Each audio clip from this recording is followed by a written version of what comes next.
Hey everybody, welcome back to the Plays and Fades YouTube channel. I'm your host, Gordo Gambles, and welcome back to another full card breakdown. This time for UFC Vegas 93. We're getting up there with the Vegas cards, but we have a fun one, a 13-fight card from the UFC Apex, headlined by Taira and Alex Perez, and what is a pretty fun flyweight bout. Now, is it the most high level of cards? Definitely not, but the next 2 weeks after this are going to be absolutely star-studded. So let's enjoy this one all we can, try to make some money on DraftKings and betting, and catch some fights. We got 13 fights to talk about, so I don't want to waste any more time. Hit the like button down below, subscribe to the channel, show some love, and let's do this. Get the fight night started with the 39-11 Nurdanbieke versus the 20-7 Costa. And what is a tough battle of names to pronounce. It's also one that make for a pretty fun fight. Both these guys have just recently lost to a guy, Steve Garcia, but both these guys are guys who have their own style of fighting here.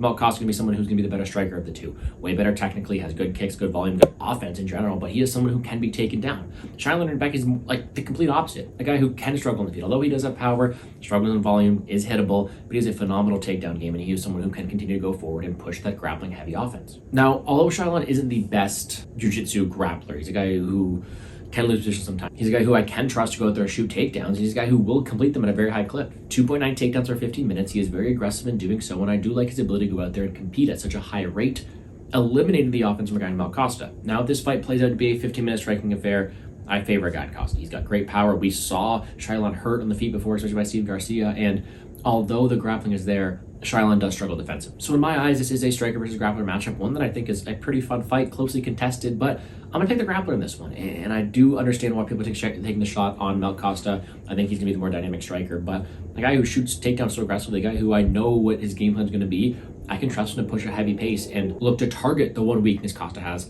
So give me Quinlan as an underdog pick to get the night started. On DraftKings, because of it, one of my favorite plays. 7.7K on DraftKings, a guy who has gone out there and scored 111 against Minner, even though that was the controversial Minner fight. 105 against Brown, 99 against Soriano. He has come through as underdog before. He has landed plenty of takedowns in his own right. And although he has been knocked out in his last one, is a guy who I do think has a very, very high ceiling with his high grappling upside. Flip side of things, Costa, I think he needs a knockout to be in the optimal lineup. 8.5K, doesn't have much grappling equity, has decent volume, but in his one win in the UFC, which is a decision, scored 91. I don't know how good that is here. I think that he is going to be neutralized by the offensive prowess of someone like Nurdanbieke here, so I prefer taking the Nurdanbieke and going elsewhere up top as a favorite. Quinlan, a very live underdog, and I wouldn't be surprised if Costa got the striking finish, but truth be told, gun to my head, give me the grappler. I tend to go that way, and I do like his upside on DraftKings because of it. Next up, 12-3, Julia Polastri versus the 7-0, Josephine Knutsson. Let's go with Knutsson here. Fighting out of a MMA All-Star, 7-0 undefeated prospect, is someone who I have had my eye on. She's a very talented fighter, and although she doesn't deliver the most entertaining fights, I can trust her to win minutes. I can trust her to compete in both the striking and the grappling, and she has a very well-rounded skill set that I think can take her far. Now, the lack of entertainment value may hurt her in the eyes of the fans, but as someone to back and trust, she is someone I do really like here. Julia Polastri, I haven't seen her in a while. She was someone who I do think has a very good strike in her own right, but we last saw her in the Contender Series, taken down, been dominated by Canadian girl Jasmine Jasudavicius, but that has kind of been her downfall recently. Although a good striker, although someone with power who can hurt people, she can be taken down, she can be controlled, and although that fight against Jasmine was a weight up, the fact that I've seen her controlled on multiple occasions gives me reason to believe that this MMA All-Stars girl, someone training with Chimaev in Knutsson here, is able to have success in takedowns from like Polastri. And because of that, although I think that the striking is competitive, maybe even have the power edge to Polastri being the more dynamic striker, the girl who I see winning more minutes more often, the girl who I think has more takedown upside, and the girl who I think is just better overall, well-rounded, is going to be a girl Knutsson, someone who I do think wins at a pretty high clip. I'm pretty high on her. The line continues to drop. I'll take a shot in the midline for her. She is someone I like. DraftKings-wise, though, not so much. I mean, 9.1K, sure, she has a clear grappling path to victory. She landed 3 takedowns against Marnik Man last time. I think she can go out there, land 4 or 5 takedowns, and dominate on the mat. That is definitely a path, but there are so many options I want to target this week. I mean, we have the minus 1,400 favorite, Aliskerov. We have minus 700, Almabaev. And although Knutsson has that path to victory, she is nothing but a pivot play, a contrarian play, to be different than these high-scoring options above her. I think that is a great way to get different in tournaments, but I wouldn't choose her single-handedly. Honestly, do like her as a pivot, but not going to be one of my core plays up top. And then Polastri, I guess she does have power, but I don't see her finishing at a high clip. I prefer other underdogs in this range. So more so a pass for me on DraftKings, but I do think Knutsson gets it done. Next up, 14-3, Seragih versus the 69 Weston Wilson. One of the most low-level fights you'll ever see in the UFC. Both these guys I don't think belong here. Seragih has a win, though. Good for him. He's a ton of power, and he is just that one-dimensional power striker. If you give him the opportunity to let him hit the chin, he can knock you out. He has a ton of power, but can be controlled, can be broken, can be hit in his own right, and can be taken down at a very, very high clip. Weston Wilson, I think it's in the UFC because he knows somebody like a matchmaker, something like that. It has to be because he is not a good UFC fighter, to say the least. Could he beat me up? 100%. He could kick my ass, but he's got no durability. He's got, honestly, I don't know what he does have. I think he has a solid jiu-jitsu game, but he's extremely hittable. His hands are down low. He's been finished in his losses. He's a guy who can also be stuck from bottom position as well. He's a guy who just can lose minutes at a high clip, and unless he's getting that Hail Mary submission, to which, yes, he's got a good submission game, but he's not going to get that against a lot of people in the UFC here. He's going to struggle at a very high clip. I don't like his durability. I don't like his ability to be hit. And I do think more times than not, we're going to see him have his last fight in the UFC here. However, this is just such a wild line because I don't think Seragih should be this price tag against anybody. He is so brutal on the ground. Although he does have power, and I mean, he's probably going to knock out Weston Wilson cold here, I don't know if it's going to be as often as the line entails. That's crazy for me to say. I just told you, I think Weston Wilson has a chance, and I don't think I'd ever say that about a UFC fight. But truth be told, it's the power and better striking of Seragih versus the horrible chin and durability and defensiveness of Weston Wilson. But it's also the semi-competent ground game versus the horrible ground game of someone like Seragih. Don't get me wrong, I'm picking Seragih. I think he gets it done. I think he has a lot of power. I think he knocks out Weston Wilson early on this fight. But if Wilson gets it on the hips, if they slip and end up on the mat, he has the much better submission game. And I've seen Seragih broken by Andrade Jubilee. I've seen him taken down and submitted before. I think this line is wide. So all credit to you. I think this under hits at a very high clip. If you want to play the under, go for that here. Gun to my head, I'm taking Seragih to get the KO, but I think Weston Wilson is live more times than not, and that is why on DraftKings I love this fight as a whole. 6.9k, Weston Wilson is my punt play. I think he wins more often than Flick, Johnson, and Trocoli, so out of those bottom four, I like submission upside. I think when he wins, it's very often that very, very first round with submission upside, and he's someone I'm looking to target as a contrarian low option punt play. Flip side, I think Seragih is one of the big four up top. I think he has a clear path to victory to score very well, but no grappling. I think he kind of needs a quick win bonus. He has knockdown and first round win upside where he's probably going to score 107 and a win, but is that enough to outscore Aliskerov, Almabaev, and Maness? Maybe not. I think I like his upside. He's someone I'm definitely be playing, but not someone I'd be prioritizing over the rest. $4 cheaper than Aliskerov. It is a bit of a salary savings, but I think Aliskerov wins way more than Seragih does. So a pivot play up top, punt play down low for Wilson. Very fun fight. Give me the under all day. Gun to my head, give me Seragih, but line is wide. Next up, 8-3, Gabriela Fernandes versus the 3-1, Carly Judice. 3-1, you heard me right on that one. A very, let's say, relatively unexperienced fighter, but someone who is getting a lot of steam in the betting market this week, and I can see why. Gabriela Fernandes is someone who has lost UFC bouts before. She's someone who has been taken down, dominating, control of the mat. And although she's a very competent striker, someone who I do think can get better at the striking exchanges, is someone who we have seen taken down, we have seen controlled, and it just gives a sour taste in people's mouths. Carly Judice on the side of things is someone who is just getting started. Let's put it that way. I think she's still making improvement. She's still young. She's someone who is definitely a very powerful striker. And although we haven't seen her shoot takedowns before, I think she has the competency to go out there and potentially have some ground success against Gabriela Fernandes. The problem is without that sample size, without the ability for me to see her grapple at heavy pace or execute that game plan, I do think Fernandes has more volume. I think she wins the minutes on the striking exchange, and I've seen her be a more experienced UFC fighter. So for that reason, I'm going to have to pick someone to Gabriela Fernandes at this line here and as someone to win the fight. However, I don't think it's a home run play. I don't think it's something that's going to, I'm going to lace 10 units on. I think it's one that she wins more times than not, being the more trustworthy striker in these two exchanges. There's not much discredit to be out-grappled by Jazz Vicious, and then maybe a little bit of discredit by Bleda, but two grapplers are going to shoot a heavy pace. I don't know if Judice will do that. Judice just absorbed a ton of strikes on her Dana White Contender Series bout, so I think that Fernandes can land on her at will, and in doing so, she is the more dynamic kickboxer, and Fernandes to win.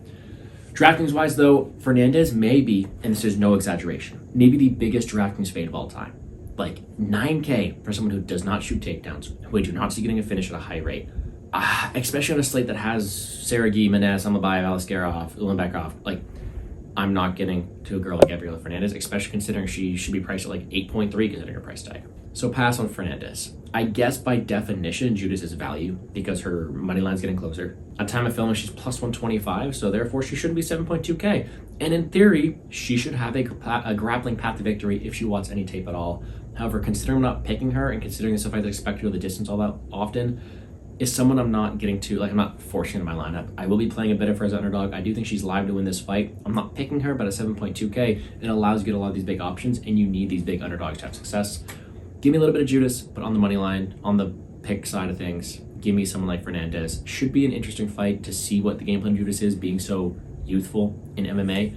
But truth be told, Fernandes is going to be your best opponent yet, someone who I do think is a more dynamic striker of the two. Should honestly be a decent fight. Next up, 10-3 Garrett Armfield, 7-2 Brady Hiestand. And you know what? Garrett Armfield hurt my feelings a little bit. I went pretty hard on Brad Katona against him. Maybe that's to my own demise. But I do think he got lucky with that win. I did think Katona won on all judges' scorecards, but he didn't get the nod. I lost money. Maybe I'm a little salty. But no, Garrett Armfield's a guy who was very dynamic early. I acknowledge that. He's a ton of power in his hands early. He's a guy who has been working on the takedown defense, but it's overall somebody who I think has flaws in his game. He can be taken down. He can be controlled. And his cardio hasn't always been the best. I think that has led him to have flaws in the past. On the feet, though, I like his in-and-out movement. I like his power, and he is someone who I do think can compete in this division if fights were, 8 minutes. Now, shall he be working on that cardio? All power to him. I think he has a decent camp around him, so that could be to his own benefit. But to get Brady Hiestand here, a guy who I never was that high on. I picked against him a couple times. He's just so raw in the striking. I love his aggression. I love his ability to chase takedowns. I love his, I don't want to say durability because he can be hurt, but I love his resiliency, his ability to push through that power. And I think he's still making improvements at such a young age, but he is so hittable on the feet. He's going to be so much slower in the striking exchanges, and we've seen him drop multiple times before. He's a hard fighter to trust. So would I rather trust the cardio and grappling pace of Hiestand, albeit having questionable durability and striking defense, or should I trust the in-and-out movement of Armfield, the power he has on the feet, with the demise of him having poor cardio and takedown defense? Both of these guys' strengths play into each other's weaknesses, makes it a very close fight. Now, if this was a -110 fight, and I was sitting here, the fate of the universe on the line, I would probably go with Garrett Armfield. I think he'd be trusted more at this point of his career, and I like the improvements he's been making. However, at -180, this indication, I'm going to pick a guy, Brady Hiestand. I think it is a true striker versus grappling matchup. I've seen him push through adversity before. I've seen him go out there, shoot takedowns, and he can still be making improvements at such a young age. I think he has such a clear grappling path to victory. I think he has such a clear cardio edge here that I don't think he should be this big of an underdog. Because of that, let's pick him at right to win here. Give you Brady Hiestand. DraftKings-wise, though, I guess you can make a case for both guys. Garrett Armfield, 8.7. He has power. We've seen Hiestand drop before. Armfield scored 118 against Kazama. I think that definitely is a path to victory there. But on such a loaded card, it's hard to get to him over a Taira or an Ulanbekov who are both sides of him. So he is more of a pivot play in the mid-range. I do think he has some viability. However, Hiestand at 7.5 is interesting. I've seen him go out there land a ton of takedowns before. He's never scored above 100 points, so that is a bit of a concern. But with his pace, with his potential control time, the fact that he could get a late finish in this fight, at 7.5K, I will not mind having in my lineups just to allow me to get to the higher ranges this week on DraftKings. So, grappling path to victory. He's similar to Nurdanbieke in that spot. I think he wins less than Nurdanbieke, so maybe not as trustworthy, but a salary saver, a guy who will shoot takedowns, and a viable DraftKings underdog. And then we have Jimmy Flick, Jimmy the Brick Flick. I got a picture with a guy in Toronto. Good for me. What a guy Jimmy Flick is. 17-7, 15-3 Nate Maness. I haven't been that high on Jimmy Flick. I think he's a guy who's a much better hammer than he's a nail. He's gonna go out there and look for a finish in round one, and if not, give up down the stretch. Right? He got dominated by Malcolm Gordon. He got dominated multiple times in the UFC, and I've seen him give up in spots before because he's not a good striker. Is not defensively sound. Can be stuck in bottom position. Although he's a phenomenal submission grappler, just loses in a lot of areas. He did push through it last time against Malcolm Gordon. That was against a guy who was just him and Shannon Ross, the two least durable fights in UFC history. But now he's getting a guy here, Nate Maness, and the question is just, can Jimmy Flick pull off that miracle submission? I lean towards no a lot of the time, and then for that reason, that's why Nate Maness is such a big favorite. When it comes to the striking aspect, the physicality, the range, the ability to absorb damage, the resiliency, Nate Maness takes all this stuff, and I think he's the much more trustworthy fighter at this point of his career, because I do still believe in my heart, if Flick doesn't get that first round submission, he will give up down the stretch, and that is exactly what Maness wants to do, and that's break you. Am I going out there and parlaying Maness at this price tag? Probably not, because Flick is still so dangerous to get that first round submission. It's his path to victory. It always has been. But I do think Maness has all the tools. Way better striker, way better wrestler, and more physical fighter, and is a guy who should be able to break Flick the same way people have in the past. DraftKings-wise, another interesting option. I would actually put Maness kind of at the bottom of this tier range. Aliskerov and Almabaev both should win a lot more often, and there's not much resistance upside, but they also have a lot more wrestling upside. Maness wants to keep this on the feet. Although he has knockdown upside, Flick is often given up in the second round or the third round, and that'll kind of mitigate the upside that Maness has. So without as much first round upside, without as much grappling upside, he's someone who should still win at a very high clip and should still probably get a finish, but in doing so scoring 95, 100, 105. He's a dangerous play. I prefer the other option at this range, and Flick is a punt play. Him and Wilson are kind of the same thing. They need a finish to win the fight, probably by submission. So both of them are Hail Marys. Not getting to them otherwise, though. If I have that salary, I'd much rather go up to the two guys above him. And if I'm punting, I kind of prefer Weston Wilson this week, which is crazy to say. So give me Maness, should win at a high clip, should break him here.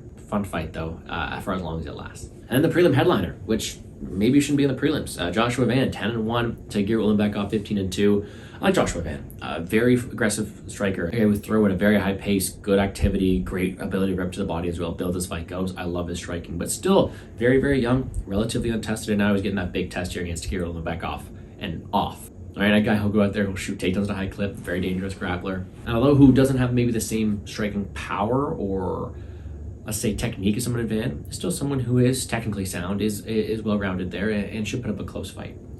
I am really struggling with this one because I like Joshua Van. I've kind of fallen for the hype train. I'm willing to admit it. And he's someone I'd like to cheer for. I love his ability to rip the body. I love his ability to punish people down the stretch with leg kicks and mix up his attacks. But I've yet to see him really have his ground game test in the UFC. And this is such a big step up. Ulanbekov is a phenomenal grappler. He's relentless with it as well. Once he gets the back, I do think it could be a wrap. And the one loss we've seen for Van, he was taken down and choked out. That is still a big red flag. So as long as this fight is going to be in wrestling territory, Ulanbekov should be the favorite. He is someone who has the better grappling, someone who can get a submission win here, and it's tough for me not to pick that here.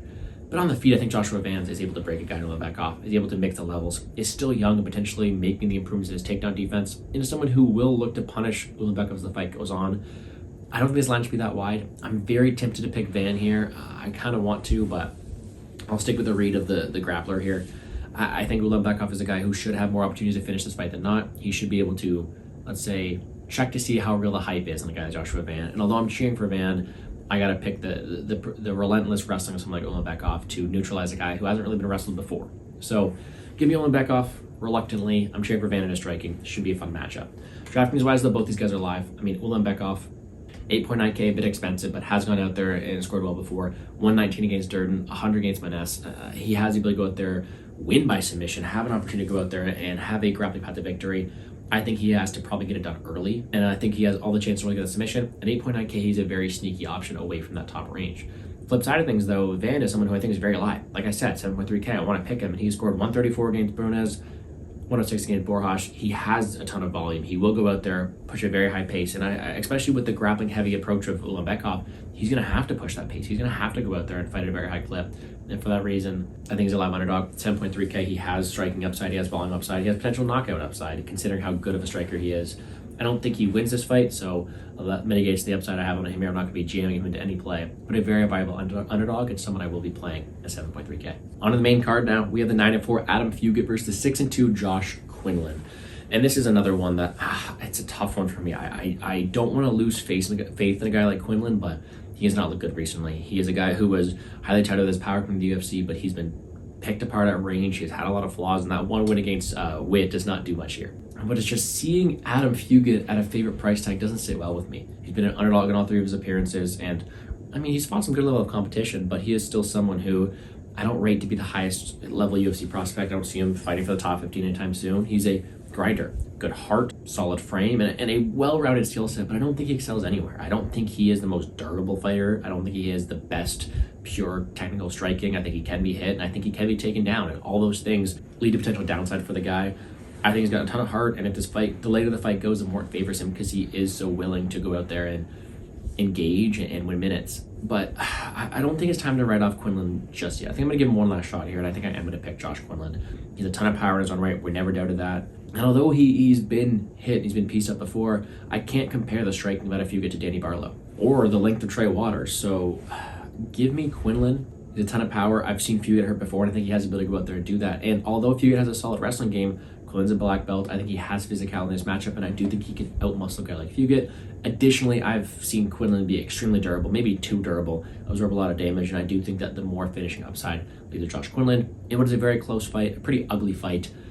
Give me one last bit of hope on Quinlan, having more upside, having better striking, moment-winning ability, and winning this one here should be a fun one for as long as it lasts. Because of how hittable both these fighters are, I guess they're both viable plays in this mid-range, but lineup construction is tough this week with so many big favorites. I understand playing Quinlan. I think he has finished upside. I picked him to win, and I think at 8.3K he has viability. Whereas 7.9K Fugitt, I guess, considering the lack of defense Quinlan has shown, there could be a lot of volume and grappling upside for him here. I can make cases for both sides on DraftKings. It's just so ugly for me to tell you to play these two because they historically have not been smash plays, and I don't think they're that much better fighters than, you know what, the Costa or Taira's are above them. So I think they're a viable play. I think they're fine plays. Maybe not my favorite in the world, but some that if you need to for lineup construction to get to, I think they both their path to victory to score well, and I think they're decent plays on DraftKings. Next up, 19-2 Asu Almabaev versus 16-8 Jose Johnson. So many questions. Number one, why is this fight happening? Number two, can Jose Johnson make 125? And number three, how good does Almabaev look here? Because Almabaev has looked dominant. I saw him submit Osborne live there in Nashville in his debut, and then he just went out there and landed 9 takedowns in Gates Vergara. The guy has a ton of upside, phenomenal grappler, seems to be very well rounded. We still haven't seen the holes in his game yet, and I would like to admit that Jose Johnson's probably a step down in competition, and especially considering the fact that he has a pretty bad ground game when it comes to it. I mean, being submitted by Twister shows a bit of a lack of ability to grapple, and I think also Almabaev will have takedowns all day. Jose Johnson cannot defend takedowns. Almabaev is going to be aggressive with them. I think on the mat, there's just levels of difference. Now is the world where Jose Johnson can connect on the feet, 100%, but I rate a lot higher the wins Almabaev has. Almabaev is a phenomenal striker in his own right, and although the power Jose Johnson has is real, so is the grappling of Almabaev. And against a guy who doesn't defend takedowns, I think Almabaev can go out there, take him down early, finish him early, and I do think he has a ton of upside. I think he's not only one of the safest plays, but has some of the most upside on the slate. If there was no Aliskerov, he would be a smash play up top. So give me Almabaev. I think he utilizes his striking to go out there and dominate a guy Jose Johnson. And on DraftKings at 9.5K will be someone I'm targeting at a very, very high clip. Averages 111 is 2 wins, never scored below 105. I mean, that's all you want to see. Takedown upside, first round finish upside, twister upside, maybe, because who knows. But a guy who's been very dominant and who I think continues to be dominant this week. I love him up top, especially as a pivot play off a very rightfully chalky guy in Aliskerov. Johnson, won't get to him too much. I think that Flick and Wilson win more, which is stuff I thought I'd never say. So give me those two. Yeah, I think it's really Almabaev or bust. I do like him to win this fight at a high clip. He should get it done. Next up, 14-2 Miles Johns, 29-5 Douglas Silva de Andrade. And another fight that I just don't think I can talk about too long, because I've been wrong with both these fighters. I don't have a good read on them. I think that they're both middling fighters with their flaws who sometimes show up, sometimes don't. And it just makes it for a really tough breakdown. I don't want my money really near this fight too much. I think it goes to decision on a high clip. I think both these guys have their paths to scoring well, but I'm gonna pick Miles Johns. I think he's been more trustworthy in the durability of his career. I think he's shown improvements in his cardio, especially that last one. Can often mitigate the damage coming towards him. He is a very good counter striker, and although Douglas Silva de Andrade is dangerous and has power and looks like he's a brick shit house, I think Miles Johns has wrestling to go out there and mitigate that as well. And I just think he has more paths to get done, as well as being the underdog on DraftKings. He's my pick to win. That's really all I got for that one. I think Silva de Andrade is a fine play. I think he's a big guy who has power. We've seen Miles Johns hurt before, but he's been hurt in his own right. He's been dropped. He's been out volume, but I think Miles Johns is the better, more sound technical striker grappler in this matchup, who I can trust more often. He's my pick to win. DraftKings wise, though, I don't think I want it. Like again, I can see a path for both of them to get a knockout, but I don't think it happens till I have a clip. They're both hittable in their own right, but more times than not, they're decision fighters. And in doing so, decision fighters who do not score that well, I prefer a Quinlan or Fugitt, or I prefer a Nurdanbieke or Costa. I prefer a lot of these fighters in this range. And although that perfect mid-range play, who you might be able to force into lineups and hope for some KO upside, truthfully not some of my favorite plays. Give me Miles Johnson in the fight, but I'd rather talk about other ones. 3 to go. Give me the 8-2 Timmy Cuamba versus the 14-3 Lucas Almeida. I've been pretty high on Timmy Cuamba. I think he's a guy who I love his durability, I love his forward pressure, and I love his ability to mix stuff up, whether it be with volume on the feet, whether it be with solid wrestling pace. He's a guy who is well-rounded. I think he doesn't really excel in much area except for good cardio and durability, but he's a guy who will fight for your money. He's a guy who's very tough and a guy who will continue to walk forward. I kind of like that in a fighter. Took him last time against his loss to Oki. He was just too small in that fight, but now gets a fun fight here and a winnable one here against a guy Lucas Almeida, a guy who's 100% finish rate, a guy who's extremely dangerous, a guy who has a ton of power in his hands, but who has shown more flaws than we thought he had recently. We saw him go out there get absolutely demolished on the ground. I think his ground game is a big flaw. There's some knocked out cold in this last one. Although he does have a lot of power, that's shown that he himself can be hit. He has a lack of defensive ability here, and I do think that it's a spot where in most of these fights, Lucas Almeida is going to be KO or bust. Because of his power, he can win any fight. He's super dangerous, and the way that Cuamba gets hit, I guess there's a world where he goes out there and gets a finish. But more times than not, Cuamba's going to win this one. Cuamba has takedown upside. He is a super durable young fighter who can to push forward, and I've never seen Timmy Cuamba really hurt that bad. So although Almeida has power, it's hard for me to quantify him going out there and knocking out Cuamba. Aside from that, I trust Cuamba's cardio more. I trust his ability to push forward, and I do think he has the ability to go out there and win a multitude of ways. I think he wins this fight more times than not. Do I want to play him at this price tag? Probably not, because I don't think he has a way to separate himself unless he has a huge cardio edge or a huge grappling edge. And although he does here, if this is a 15-minute kickboxing affair, it could be closer than I think. But at the end of the day, there's so many paths for Cuamba here. I do think it's a done. I do think it's a more trustworthy fighter, and I do think it's his first UFC win, getting that reward for stepping in on short notice. DraftKings wise, I understand the upset of Cuamba, a guy who has so much takedown up versus a guy in Almeida who can be taken out at a high clip, but Ulanbekov's right there. Taira's right below him. It's just like he seems like a secondary pivot option. I will be playing some of him due to that Hail Mary upside, but truthfully, I prefer other options in this range, and he is more a secondary play for me. Almeida's KO or bust, so at 7.4K he's live. I mean, he scored 102 against Rizzo in that matchup, but he just has a very low floor. Like I said, KO or bust, not much volume, not much takedown upside, and against a guy in Cuamba who is so durable, it's tough for me to see Almeida scoring too well. I prefer a Hiestand or Van who are sandwiched between him, so a GPP play, another secondary target. This fight is a secondary play for me as a whole, but give me Timothy Cuamba to win. Coming event time, 15-1, Ikram Aliskerov, 12-3, Antonio Trocoli. Shortest breakdown, you're going to hear from me. I mean, I think Ikram Aliskerov wins this fight, minus 1,400. It's not a hot take. Big step down in competition against Trocoli. Trocoli taking a short notice. I mean, we haven't seen the guy fight in forever. We haven't seen him fight against anywhere near the level of competition for Aliskerov. And Aliskerov's a guy who is just a beast, whether it be with the grappling, whether it be with the power, whether it be with the relentless pressure. Aliskerov has seemed to be one of the top contenders of the division, and it seems like they're just trying to get him a highlight reel here. Wherever he wants to, I think he can dominate this fight. I think Trocoli wants to have it on the mat. I think on the feet he's going to struggle against the power and forward pressure and technicality of a guy like Aliskerov, but if he wants to get to the mat, he's going to be at a huge disadvantage there against such a tough, powerful wrestler like Aliskerov. I think Aliskerov has all the tools to go there and win. I think he wins at a very high clip, and I would not be surprised if this line continued to climb. Give me Aliskerov. He should win this fight very easily. On DraftKings, 9.7K. Tough to afford him, but if you can, he's the play this week. He averages 109 points, never scored below 108, and now he's facing his worst level of competition yet. I wouldn't be surprised if he got a 10-second knockout. I mean, the guy is just taking such a step down, is such a violent fighter, has opportunities both in the striking to get knocked down points and finish upside, but also in the wrestling and the submission upside. I think I should win this fight at a very, very high clip, and 9.7 if you can afford him. He's definitely a play for me this week. Give me Aliskerov. I think he wins. No hot take. Let's move on to the main event. And this main event is a fun one. 25-8, Alex Perez, 15-0, Tatsuro Taira. Interesting fight for me. Like, if you told me this fight happened a year ago, I'd be surprised. Number one, because Alex Perez doesn't fight that much anymore. Number two, because Taira's he's getting his climb up the rankings here. Undefeated fighter, a guy who has been highly touted for a while, a big prospect. And I like him as a prospect. Phenomenal grappler. He is one of the best submission games in the UFC. At this division, at least. He's a guy who has been able to have success from all positions. And the guy who's just fairly well-rounded. Solid wrestling on his entries. Decent technical striking. Has been letting his hands go in the UFC, so I would like his improved volume. And has shown a decent durability in his own right. He just has not shown many flaws. And I think although he can be taken down, maybe we'll learn some more flaws from him here, it's so hard to cap the guy because we've just seen almost perfection. Great transitions to the back, great submission games, and great ability to finish fights. And Alex Perez, although he's been a lot more active recently, is still a guy who we have seen submitted, we have seen put in precarious situations before, we've seen him knocked out, and we still haven't seen a trustworthy product from Perez, let's put it that way. But we have seen him mix up his options and beat good people up top like Nicolau. He is getting, I don't want to call it a step down because I haven't seen Taira yet, but he is getting a lesser known name, and this is going to be Taira's biggest fight to date, so I would not be surprised if Perez came out here and won this fight. I think he has very good striking. I think he has power in his hands. I think he has solid wrestling too to give Taira issues there. So I don't fault anybody for picking Perez. But I think Taira is it's his time now. Perez has been on the decline for a bit now, and although he got a good win against Nicolau, I think Taira's the ability to go out there and mix in takedowns. I think he can take the back really easily, and Perez has shown to give up submissions before, put his neck in precarious situations, so Taira has that ability there. Whereas on the feet, although Perez is explosive and powerful, Taira has a good ability to manage range. He sets up his shots really well, and I do think it's a matter of time before this highly touted Japanese prospect is able to have some success behind him.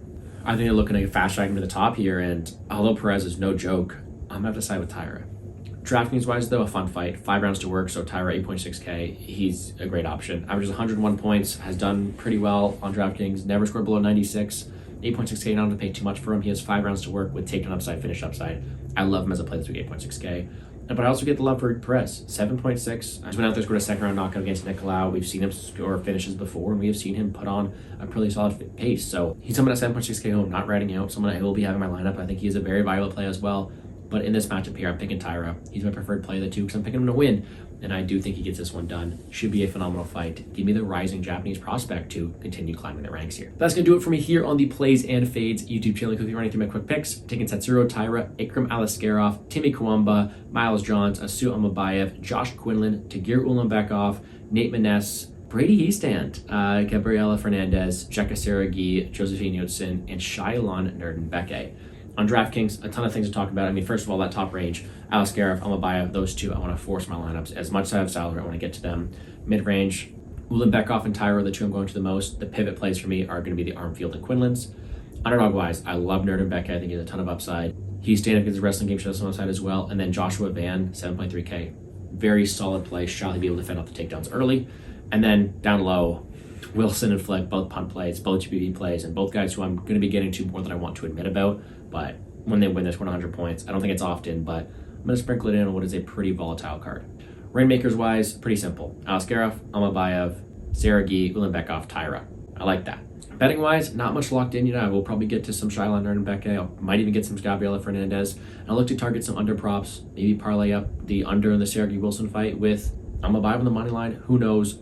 Check me out on Twitter at GamblesGore to see my final slate on Friday or Saturday. We'll see how that goes. I'm sure to show some love there. Hit the like button down below, subscribe to the channel, show some love. Check out also Establish the Run, where I do some more premium content there. I wish everyone all the best of luck in all your DraftKings and betting endeavors this weekend. Let's make some money, guys.